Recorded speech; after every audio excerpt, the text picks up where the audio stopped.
AITA for bringing my own food to a friend's party because she always asks everyone to get laid but never cooks anything herself. She just invites us and waits for us to do everything. I am a 24-year-old woman, and my friend Rachel, who is 25, invited me to what she called a fun night in at her place. Rachel and I have been friends for a couple of years now. We met through mutuals back in college and kept in touch even after graduating. She is fun, social, and one of those people who always seems to know where the good times are happening. So when she texted me about a casual get-together at her apartment, I was genuinely excited. She said she wanted a chill night, something low-key with good company, drinks, music, and just some fun to break up the monotony of our routine weeks. Her exact words were, "You should totally bring some people too, make it a vibe." That sounded perfect. I reached out to a few of our mutual friends, not random strangers, but people she already knew, and they were all down. It was nothing formal, no dress code, no event flyer or anything. Just a casual Saturday night plan that had the potential to be really fun without anyone overthinking it. The night itself? Honestly, it was great. Rachel had done a pretty good job setting everything up. When we arrived, there were fairy lights strung across the living room, a playlist running from her speaker that was actually well curated, and drinks already flowing. She had some snacks laid out, chips, salsa, mini sliders, and even a tray of cupcakes. A couple of board games were sitting on the coffee table, and people had already broken out into groups talking, laughing, and vibing with the music. There was that warm, cozy feeling you get when you're with people you're comfortable with, in a space that feels lived in but welcoming. We played games, told stories, shared music recommendations, and even had a silly little dance circle going on at one point. At no point during the night did it feel like this was anything other than a hosted gathering, as in, Rachel wanted to host and bring people together just for the sake of having a good time. There were no signs, no jars labeled tips, no joking comments about costs or contributing. It genuinely felt like she was doing something kind for the sake of it. And look, I get that hosting can be expensive. But the vibe she set, from the way she invited us to the way the night was unfolding, was very much, "This is on me, just come enjoy yourselves." Fast forward to the end of the night. People had started to head out. A couple of friends were gathering their things, some were calling Ubers, others were saying their goodbyes. I was helping gather a few empty cups and tossing out trash, just trying to be a good guest. That's when Rachel suddenly walked back into the living room holding a receipt. A literal printed receipt. She casually announced that she had totaled everything she spent for the party and that we should all just Venmo her our share, since she covered everything for tonight. There was this weird pause in the room. It was like someone had scratched a record. Nobody said anything right away, probably because we were all trying to figure out if she was joking. But no. She held up the receipt and started listing off the costs, drinks, snacks, decorations, even the cupcakes, and then divided the total by the number of people who came. She gave us a dollar amount per person, and then, as if this was the most normal thing in the world, started exchanging Venmo handles. The thing is, none of us had any idea this was going to be a pay-your-way type of night. She had never mentioned it, not when she invited me, not in the group chat, not during the party, and definitely not in any way that even hinted this was expected. She had invited us. She had encouraged me to bring others. At no point did this come across like a potluck or a shared expense situation. And yet, here we were, standing in her living room after what we all thought was a fun, no-pressure night, now suddenly being asked to pay for it like we had signed up for some event package. I glanced at a few of our mutuals and I could tell they were as caught off guard as I was. But no one wanted to be the one to start something. The energy had shifted, that easy, carefree vibe from earlier was gone, replaced by awkward glances and hesitant smiles.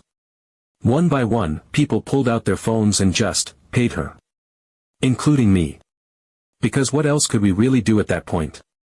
It would have been way more uncomfortable to say no or push back in front of everyone.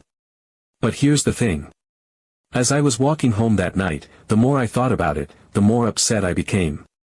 Not because of the money, it wasn't even a huge amount. It was the principle. The way she framed the whole thing felt manipulative. If she had said from the beginning, "Hey, I'm planning this little party and it'll cost about X per person, would you be down to chip in?" I would have had no problem with that. I appreciate transparency. But to wait until the night is done, after everyone has eaten, drank, danced, and let their guard down, and then drop a bill on us?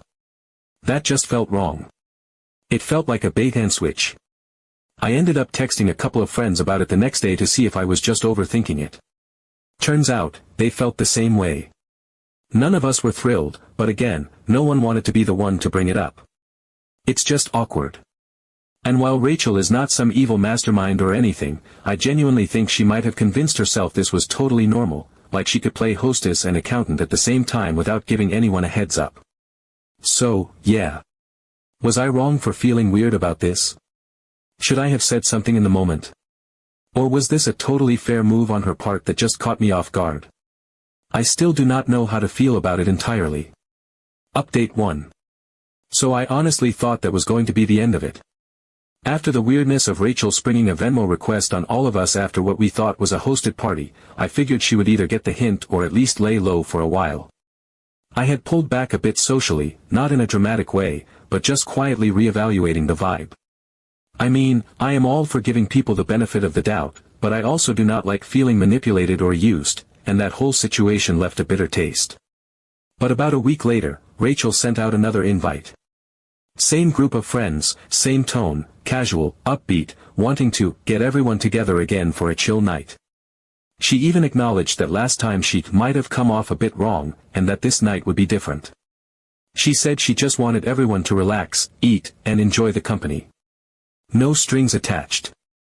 She emphasized that she missed hanging out with everyone and didn't want one awkward moment to define the group vibe. And to be fair, the way she framed it was almost disarming.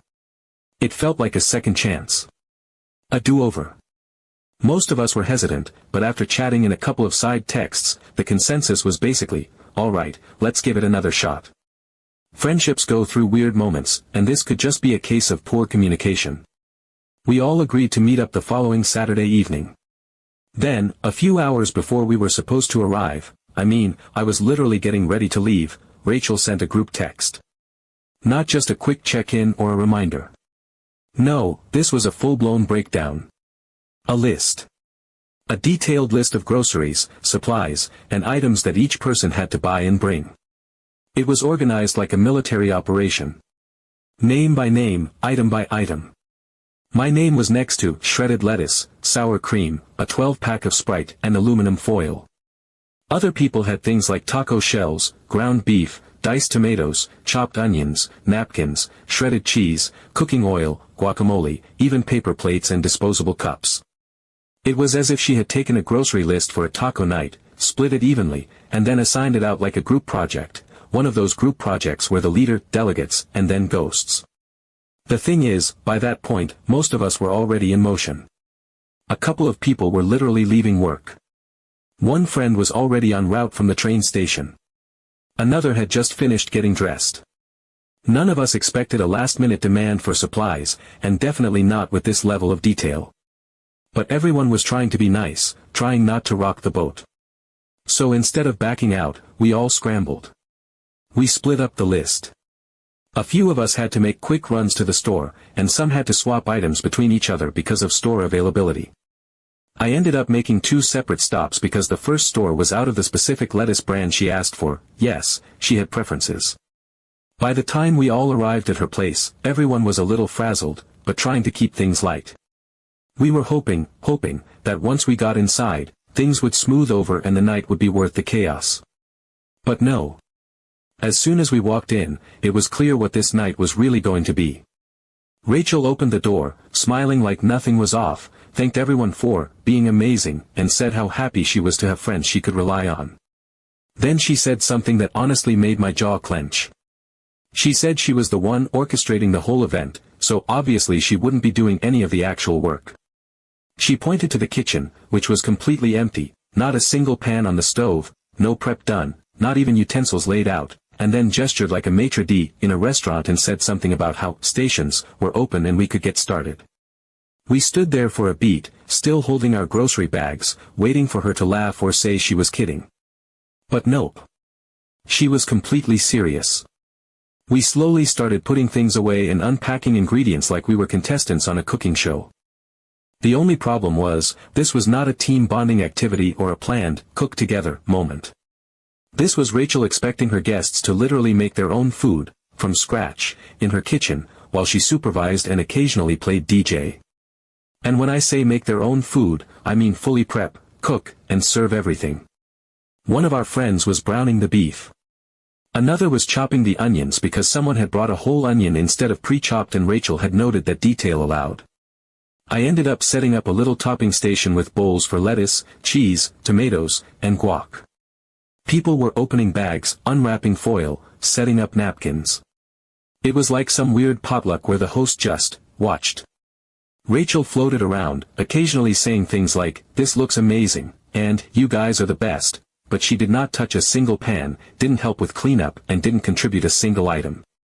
When someone asked if she had plates, she literally said she was waiting for whoever had them on the list to show up. I could not make this up if I tried. Eventually, we got the food made, and everyone sat around awkwardly eating tacos that we had cooked ourselves, with ingredients we had all purchased. Rachel sat with us, eating too, laughing like everything was normal. There was no acknowledgement of the effort everyone had just put in, no, thanks for bringing all this, no real gratitude. Just vague comments about how, we always make the best nights together. Most of us didn't stay long after we ate. The energy was weird. It was not angry or dramatic, just kind of drained and awkward. People made excuses about early mornings or needing to get home before the trains slowed down. I left not long after finishing my second taco, and on the walk back, I could not stop thinking about how surreal it all was. It was like Rachel had discovered a new way to host a party, by doing absolutely nothing while outsourcing every single aspect of it to her guests. No effort, no spending, no cooking, but somehow she still got the credit for bringing everyone together. The next morning, the group chat lit up. No one said anything too harsh, but the confusion was palpable. One person asked, "Was that normal?" Another joked about opening a taco truck with how efficiently we had all worked in the kitchen. Someone else pointed out that Rachel did not even have a trash bag ready after the cooking. Everyone was polite, but there was definitely a collective realization that this was not okay, and definitely not what any of us signed up for. Nobody wanted to make a scene, but the group chat the next day was surprised. Update 2. So you would think, after the taco night fiasco, that would be it. That maybe Rachel would pause, reflect, take in some feedback, or at the very least, chill for a bit and rethink how she approached this whole hosting thing. But no. That level of self-awareness would require effort, and Rachel, as it turns out, is only interested in effort when it comes from other people. Another week went by. No apologies. No questions about availability. No friendly check-ins. Just a single message dropped into the group chat on a Thursday afternoon like it was perfectly normal, another grocery list. No greeting, no context, no, "Hey, who's free this weekend?" Just a cold, bulleted list with assignments tagged next to names. As if we had all enrolled in some invisible RSVP system that meant we were now part of an unpaid catering team. I remember reading that message and just staring at it for a second, wondering what alternate reality I had stumbled into. I wasn't even mad anymore. I was just done. It was like watching someone double down on delusion. This time, Rachel didn't even pretend to check who was coming. She didn't ask. She just assumed we were all available, ready, and willing to do this again. I was apparently on drinks duty, again, and this time it was more specific: ginger ale, sparkling water, and 3 kinds of juice. Not brands, just vibes. I didn't respond. Not a thumbs up. Not a question mark. Just silence. I decided if Rachel was going to keep playing host without actually hosting, then I was going to play guest on my terms. Saturday rolled around. I ordered myself a large pepperoni pizza, nothing fancy, just solid comfort food from the place down the block. I got dressed, grabbed the box, and walked to Rachel's apartment like I was showing up for movie night at a normal person's house, not a pop-up dinner service disguised as friendship. When I arrived, people were already there, bags in hand, some of them unpacking ingredients in the kitchen. The energy was weird. Familiar, but heavy. I walked in, said hi like nothing was out of place, carried my pizza box to the couch, opened it, pulled out a slice, and started eating. That was it. I didn't explain. I didn't justify. I didn't make a scene. I just ate my pizza like it was the most natural thing in the world. The silence was immediate. People stopped moving. I could feel eyes on me, but no one said anything at first. Rachel came out from the kitchen, clearly noticing that something was off. When she saw me sitting there, comfortably eating from a greasy cardboard box, her whole expression shifted. She wasn't angry in the explosive, yelling kind of way, it was worse. She looked betrayed. As if I had personally insulted her by not playing along with the system she had created. She said I was being selfish. That she had relied on me to bring the drinks and now nobody had anything to wash down the food with. That I had disrupted the entire energy of the night. She said all this while standing in the middle of her living room like she was giving a TED talk on friendship and responsibility. I let her talk. I chewed my slice slowly. I didn't interrupt. When she paused, I told her, calmly, because I wasn't going to get dragged into a performance, that I never agreed to bring anything. That I wasn't going to spend money and cook in someone else's kitchen just because a list showed up in a group chat. That being a host means actually providing something, not just assigning tasks and waiting for results. I told her that if she wanted people to help, she could ask. But what she was doing wasn't asking, it was expecting. And I was no longer playing along. She kept going for a bit, still trying to pull the whole, but I'm the host card, still talking about gratitude, about how much she was doing to bring people together. But I wasn't interested in debating her imaginary role in this situation. I finished my second slice, wiped my hands, packed up the rest of the pizza, and left. I didn't look back. I didn't say goodbye. I just walked out, quietly, without drama. Later that night, my phone buzzed with messages. Not from Rachel, of course. But from pretty much everyone else who had been there. One by one, people started texting me. Some were subtle, just saying, respect. Others were more direct. One friend admitted she had felt pressured into showing up, groceries in hand, just because she didn't want to be the odd one out. Another said she wished she had done what I did but didn't want to deal with the guilt trip. Apparently, once I left, Rachel kept doing what Rachel does, directing people, hovering, commenting on how things should be cut or seasoned. She didn't lift a finger. She didn't prep, didn't cook, didn't even help with cleanup. Apparently they all still had to cook everything themselves again while Rachel just scrolled on her phone. Update 3.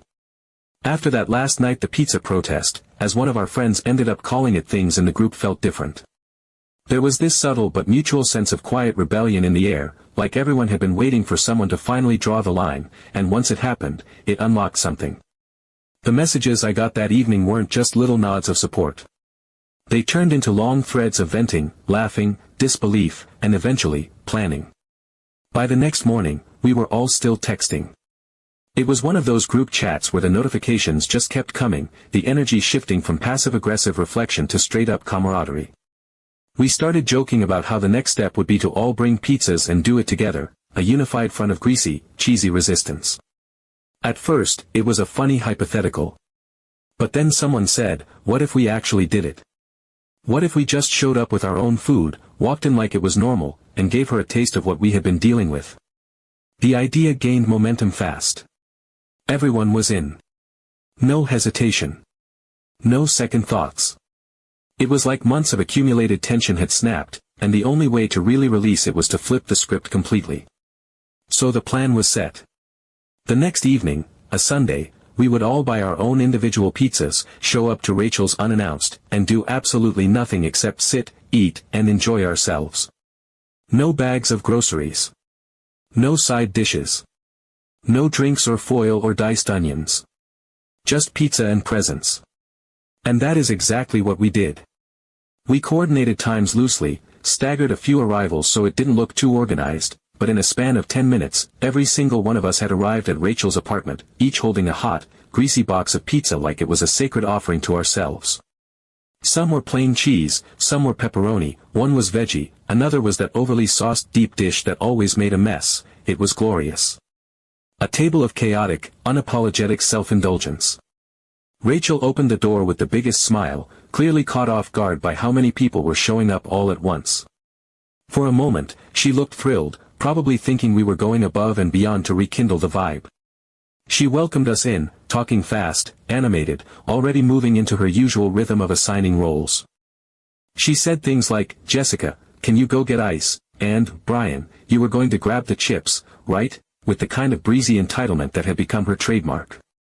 But this time, nobody moved. Nobody nodded or even acknowledged the instructions. We just made our way into the living room, settled into the chairs and couch, and started opening our pizza boxes one by one. No words. No fanfare. Just the smell of cheese and sauce and the soft crinkle of cardboard lids. She paused in the middle of the kitchen, holding her phone in one hand and looking completely confused. It took her a second to catch on, and then she asked if she could have a slice from someone's box, still trying to keep the hostess act going. I didn't look up when I said it, I just told her it was just for me. The others echoed the same sentiment, casually, as if we were talking about the weather. No anger, no sarcasm, just fact. That's when the mood shifted. You could feel it click for her. This wasn't a spontaneous pizza party. This was a mirror. This was the reflection of everything we had put up with for weeks. The invisible labor, the assumptions, the total absence of reciprocity. And now it was being handed back to her, one boxed meal at a time. She tried to argue. She said we were being rude, that this wasn't how friends treat each other, that she was just trying to organize something special. But nobody responded. We kept eating. Someone laughed softly at something on their phone. Another friend asked if anyone had napkins, not to Rachel, just out loud, and someone else handed some over. It was the most peacefully petty protest I've ever been part of, and it felt incredible. Eventually, Rachel just gave up. She stood there for a minute longer, then muttered something under her breath and told us all to leave. Her voice was shaky, but not angry. It sounded more like embarrassment than anything else. Like she couldn't believe her own system had collapsed. She didn't yell. She didn't demand anything. She just quietly asked us to go, and one by one, we picked up our pizza boxes and walked out. It wasn't dramatic, it wasn't cruel, it was just honest. That night, hours later, the group chat lit up again. This time it was Rachel. She sent a long message, clearly written and rewritten a few times. She said she realized she hadn't been a great host. That she misunderstood what it meant to have people over. That she thought organizing meant assigning and delegating, but she could now see how it made people feel used instead of welcomed. She said she was sorry. And not just a quick apology, a real one. She said she appreciated the pizza message we had sent and that she was rethinking how she approached friendships. Surprisingly, no one flamed her in response. A few people liked the message. Someone sent a simple, "Thanks for saying that." And that was it. No parade. No victory speech. Just quiet closure. Since then, things have actually been smoother. Rachel still invites people over, but now it's different. There are no grocery lists, no itemized Venmo requests, no last-minute delegating. If she's hosting, she actually hosts snacks on the table, drinks in the fridge, music already playing. And if she needs help, she asks. Directly. With context. Like a normal adult. We still laugh about it sometimes, the pizza coup, but it's become kind of a turning point for all of us. A reminder that boundaries matter, even with friends. Especially with friends. So was I the asshole for bringing my own pizza and not participating in Rachel's DIY dinner party? I really don't think so.